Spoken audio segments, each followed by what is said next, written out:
ಪರಿಶಿಷ್ಟ ಜಾತಿ, ಪರಿಶಿಷ್ಟ ಪಂಗಡ ಮತ್ತು ಹಿಂದುಳಿದ ವರ್ಗಗಳ ವಿದ್ಯಾರ್ಥಿಗಳಿಗೆ ಪದವಿ ಪೂರ್ವ ಶಿಕ್ಷಣಕ್ಕೆ ಅನುವು ಮಾಡಿಕೊಡಲು ಒಟ್ಟು 31 ವಸತಿ ಶಾಲೆಗಳನ್ನು ಉನ್ನತೀಕರಿಸಲಾಗುವುದು.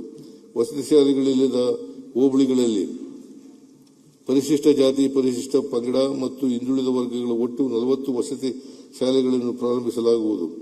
ಕ್ರೈಸ್ ವಸತಿ ಶಾಲೆಗಳಿಗೆ ಅಗತ್ಯವಿರುವ ಡೆಸ್ಕ್, ಬೆಂಚ್, ಪೀಠೋಪಕರಣಗಳು, ಗ್ರಂಥಾಲಯ, ಕಂಪ್ಯೂಟರ್ ಲ್ಯಾಬ್ ಮತ್ತು ವಿಜ್ಞಾನ ಪ್ರಯೋಗಾಲಯ, ಹಾಸಿಗೆ, ಹೊದಿಕೆ, 2 tier cot, solar water heater, dining table, CCTV ಇತ್ಯಾದಿ ಮೂಲಭೂತ ಸೌಕರ್ಯಗಳನ್ನು ನೀಡಲು 50 ಕೋಟಿ ರೂಗಳನ್ನು ಒದಗಿಸಲಾಗುವುದು. ಪರಿಶಿಷ್ಟ ಜಾತಿ 20, ಪರಿಶಿಷ್ಟ ಪಂಗಡದ 5 ಮತ್ತು ಹಿಂದುಳಿದ ವರ್ಗಗಳ 5 ವಸತಿ ಶಾಲೆಗಳು ಸೇರಿದಂತೆ ನಿವೇಶನ ಲಭ್ಯವಿರುವ ಒಟ್ಟು 30 ಕ್ರೈಸ್ ವಸತಿ ಶಾಲೆಗಳಿಗೆ 22 ಕೋಟಿ ರು ಘಟಕ ವೆಚ್ಚದಲ್ಲಿ ಒಟ್ಟಾರೆ 660 ಕೋಟಿ ರು ವೆಚ್ಚದಲ್ಲಿ ಸ್ವಂತ ಕಟ್ಟಡಗಳನ್ನು ನಿರ್ಮಾಣ ಮಾಡಲಾಗುವುದು. ರಾಜ್ಯದಲ್ಲಿ ಕಾರ್ಯನಿರ್ವಹಿಸುತ್ತಿರುವ ಪರಿಶಿಷ್ಟ ಜಾತಿಯ 2, ಪರಿಶಿಷ್ಟ ಪಂಗಡದ 1, ಹಿಂದುಳಿದ ವರ್ಗಗಳ 1 ಸೇರಿದಂತೆ ಒಟ್ಟು 4 ಕ್ರೈಸ್ ವಸತಿ ಶಾಲೆಗಳನ್ನು ಕೆಸಿಇಟಿ, ನೀಟ್ ಪರೀಕ್ಷೆಗಳಿಗೆ ಗುಣಮಟ್ಟದ ತರಬೇತಿ ನೀಡಲು ಸೆಂಟರ್ ಆಫ್ ಎಕ್ಸಲೆನ್ಸ್ ಗಳನ್ನಾಗಿ ಉನ್ನತೀಕರಿಸಲಾಗುವುದು. ಈ ಶಾಲೆಗಳಿಗೆ ಪ್ರತ್ಯೇಕವಾದ ಪ್ರವೇಶ ಪರೀಕ್ಷೆಯ ಮೂಲಕ ಪ್ರತಿಭಾವಂತ ವಿದ್ಯಾರ್ಥಿಗಳನ್ನು ಆಯ್ಕೆ ಮಾಡಲಾಗುವುದು. ಇದಕ್ಕಾಗಿ 5 ಕೋಟಿ ರೂಗಳನ್ನು ಒದಗಿಸಲಾಗುವುದು. ನಮ್ಮ ಸರ್ಕಾರವು ವಸತಿ ನಿಲಯ ಮತ್ತು ವಸತಿ ಶಾಲೆಗಳಲ್ಲಿ ಗುಣಮಟ್ಟದ ಆಹಾರ ಪೂರೈಸಲು ಪ್ರಾಯೋಗಿಕವಾಗಿ 50 ಮೆಟ್ರಿಕ್ ನಂತರದ ವಿದ್ಯಾರ್ಥಿ ನಿಲಯಗಳಲ್ಲಿ ಅಲ್ಲಿನ ವಿದ್ಯಾರ್ಥಿಗಳ ಮುಂದಾಳತ್ವದಲ್ಲಿ ಮೆಸ್ ಸಮಿತಿಯೊಂದನ್ನು ರಚಿಸಲಾಗುವುದು. ಕಾಲಕಾಲಕ್ಕೆ ಅಗತ್ಯ ಅನುದಾನವನ್ನು ಮುಂಗಡವಾಗಿ ನೀಡಿ ಪಾರದರ್ಶಕತೆ ಮತ್ತು ಜವಾಬ್ದಾರಿಯುತ ವ್ಯವಸ್ಥೆಯನ್ನು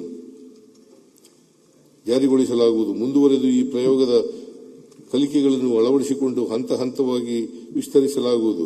ಸಮಾಜ ಕಲ್ಯಾಣ, ಪರಿಶಿಷ್ಟ ಪಂಗಡಗಳ, ಹಿಂದುಳಿದ ವರ್ಗಗಳ ಮತ್ತು ಅಲ್ಪಸಂಖ್ಯಾತ ಕಲ್ಯಾಣ ಇಲಾಖೆಗಳಿಂದ 6,562 ವಸತಿ ನಿಲಯಗಳಲ್ಲಿ ಮತ್ತು ವಸತಿ ಶಾಲೆಗಳಲ್ಲಿ ಪ್ರಸ್ತುತ 8,50,000 ನಿಲಯಾರ್ಥಿಗಳಿದ್ದು, ಇವುಗಳ ನಿರ್ವಹಣೆಯಲ್ಲಿ ಸುಧಾರಣೆ ತರಲು ಒಂದು ಉನ್ನತ ಮಟ್ಟದ ಸಮಿತಿಯನ್ನು ರಚಿಸಲಾಗುವುದು. ಪರಿಶಿಷ್ಟ ಜಾತಿ ಮತ್ತು ಪರಿಶಿಷ್ಟ ಪಂಗಡದ ಉದ್ಯೋಗಸ್ಥ ಮಹಿಳೆಯರಿಗೆ ತಲಾ 50 ಸಂಖ್ಯಾಬಲದ 10 ವಸತಿ ನಿಲಯಗಳನ್ನು ಬೆಂಗಳೂರು, ಮೈಸೂರು, ಹುಬ್ಬಳ್ಳಿ ಧಾರವಾಡ, ಮಂಗಳೂರು, ಬೆಳಗಾವಿ ಮತ್ತು ಕಲಬುರಗಿಯಲ್ಲಿ ಪ್ರಾರಂಭಿಸಲಾಗುವುದು. ಸಮಾಜ ಕಲ್ಯಾಣ ಇಲಾಖೆ ಪರಿಶಿಷ್ಟ ಪಂಗಡ, ಹಿಂದುಳಿದ ವರ್ಗಗಳ ಹಾಗೂ ಅಲ್ಪಸಂಖ್ಯಾತ ಕಲ್ಯಾಣ ಇಲಾಖೆಗಳಡಿ ಬರುವ ನಿಗಮಗಳಲ್ಲಿ ಮೈಕ್ರೋ ಕ್ರೆಡಿಟ್ ಪ್ರೇರಣಾ ಯೋಜನೆಯಡಿ ಸಾಲ ಮತ್ತು ಸಹಾಯಧನ ಪಡೆದ ಮಹಿಳಾ ಸ್ವಸಹಾಯ ಸಂಘಗಳು, ಸಾಲವನ್ನು ಸಕಾಲದಲ್ಲಿ ಪೂರ್ಣವಾಗಿ ಮರುಪಾವತಿಸಿದ ಸಂಘಗಳಿಗೆ 2ನೇ ಬಾರಿಗೆ ಸಾಲ ಸಹಾಯಧನ ಮಂಜೂರು ಮಾಡಲಾಗುವುದು.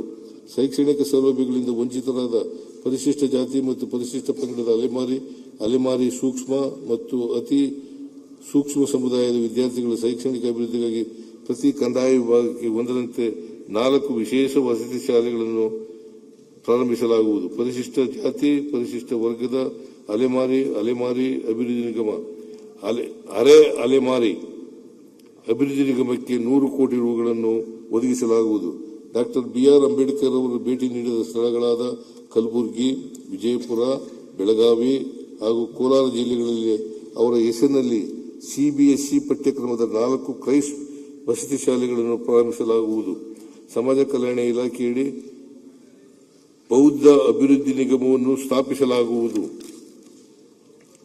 ಸಮಾಜ ಕಲ್ಯಾಣ ಇಲಾಖೆ ಮತ್ತು ಪರಿಶಿಷ್ಟ ಪಂಗಡಗಳ ಇಲಾಖೆಗಳಲ್ಲಿ ಅಡಿಯಲ್ಲಿ ಬರುವ ನಿಗಮಗಳು ಗಂಗಾ ಕಲ್ಯಾಣ ಯೋಜನೆಯಡಿ ಪ್ರತಿ ಕೊಳವೆ ಬಾವಿಗಳ ವೃದ್ಧೀಕರಣಕ್ಕಾಗಿ ಪಾವತಿಸುವ ಮೊತ್ತವನ್ನು 75,000 ರೂಗಳಿಂದ 1,500,000 ರೂಗಳಿಗೆ ಹೆಚ್ಚಿಸಲಾಗುವುದು. ಸಮಾಜ ಕಲ್ಯಾಣ, ಪರಿಶಿಷ್ಟ ಪಂಗಡ, ಹಿಂದುಳಿದ ವರ್ಗ ಮತ್ತು ಅಲ್ಪಸಂಖ್ಯಾತರ ಅಭಿವೃದ್ಧಿ ನಿಗಮಗಳಿಗೆ 2026-27ನೇ ಸಾಲಿನಲ್ಲಿ 1,500 ಕೋಟಿ ರೂಗಳನ್ನು ಒದಗಿಸಲಾಗುವುದು. ಸಮಾಜ ಕಲ್ಯಾಣ, ಪರಿಶಿಷ್ಟ ವರ್ಗಗಳ ಕಲ್ಯಾಣ, ಹಿಂದುಳಿದ ವರ್ಗಗಳ ಕಲ್ಯಾಣ ಮತ್ತು ಅಲ್ಪಸಂಖ್ಯಾತರ ಕಲ್ಯಾಣ ಇಲಾಖೆಗಳಲ್ಲಿ ಖಾಲಿ ಇರುವ 2,500 ಹುದ್ದೆಗಳನ್ನು ಭರ್ತಿ ಮಾಡಿಕೊಳ್ಳಲಾಗುವುದು.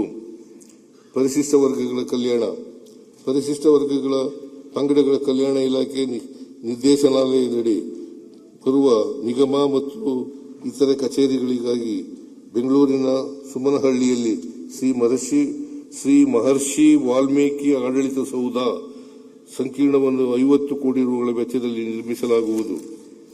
26-27ನೇ ಸಾಲಿನಲ್ಲಿ ಪರಿಶಿಷ್ಟ ಪಂಗಡದ 50 ಸಂಖ್ಯಾಬಲದ 50 ಮೆಟ್ರಿಕ್ ನಂತರದ ವಿದ್ಯಾರ್ಥಿ ನಿಲಯಗಳನ್ನು ಹೊಸದಾಗಿ ಪ್ರಾರಂಭಿಸಲಾಗುವುದು. ಪರಿಶಿಷ್ಟ ಪಂಗಡಗಳ ನಿರುದ್ಯೋಗಿ ಯುವಕ ಯುವತಿಯರಿಗೆ fast food truck, trailer, mobile kitchen food kiosk ಸೌಲಭ್ಯಗಳನ್ನು ನಿಗಮಗಳ ಉದ್ಯಮಶೀಲತಾ ಅಭಿವೃದ್ಧಿ ಯೋಜನೆಯಡಿ ಘಟಕದ ವೆಚ್ಚದ 75% ಅಥವಾ ಗರಿಷ್ಠ 4 ಲಕ್ಷ ರುಗಳ ಸಹಾಯಧನ ನೀಡಲಾಗುವುದು. ಲೇಟೆಸ್ಟ್ ಹಾಗೂ ಇಂಟ್ರೆಸ್ಟಿಂಗ್ ಸುದ್ದಿಗಳಿಗಾಗಿ ಬಾಸ್ ಟಿವಿ ಕನ್ನಡ ಚಾನೆಲ್ನ ಸಬ್ಸ್ಕ್ರೈಬ್ ಮಾಡಿ. ಹಾಗೆಯೇ ಬೆಲ್ ಐಕಾನ್ ಪ್ರೆಸ್ ಮಾಡಿ. ಇದರ ಜೊತೆಗೆ ಫೇಸ್ಬುಕ್, ಇನ್ಸ್ಟಾಗ್ರಾಮ್, ಎಕ್ಸ್ ನಲ್ಲೂ ಮಿಸ್ ಮಾಡದೆ ಫಾಲೋ ಮಾಡಿ.